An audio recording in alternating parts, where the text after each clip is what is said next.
God has an amazing way of humbling us, I guess to show us how weak we are and how much he can do with that.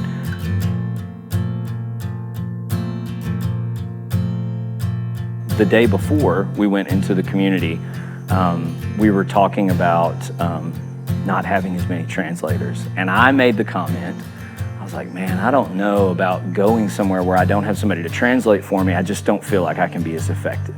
It couldn't have been 30 minutes later that Juan's wife came and knocked on the door. And she said, we need you guys to write down your testimony. We're going to translate them into Spanish. I was like, okay. And they specifically pointed me out, and you are the only one who's going to go without a translator out into the community. So I went with Santiago and Josue, who don't speak a lot of English, and then I don't speak a lot of Spanish, and so we're fixing to go into the jungle of Ecuador as we're sitting in the back of this truck. And we're going into the jungle on these rough roads, and I'm praying. I'm like, Lord, I don't know what you're doing, but I'm praying for whatever it is. One of the little girls came up, and her name was Shaylí. And I could tell even kind of how she ran, like something was kind of off with her a little bit. I think that physical therapist in me just kind of watching people. And they told me when she was born, they basically described it as having some instability in her ankle, where as she would play or do things, she constantly rolls her ankle over, and it's painful for her.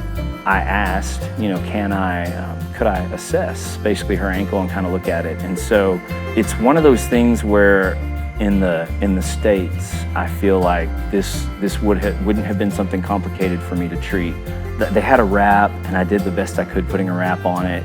But it was one of those moments where you go, I can't fix the fact that there's not the kind of medical care that's here, and I can't fix the poverty. They just don't have a lot, but we can treat the spiritual.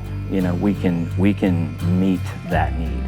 My prayer is that Shaylí, even if her ankle never heals, that she knows Christ as her Savior.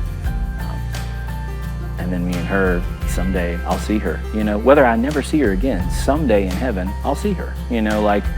And the language barrier won't be a thing, and ailments and hurts and things that won't matter, and that's what it's all about.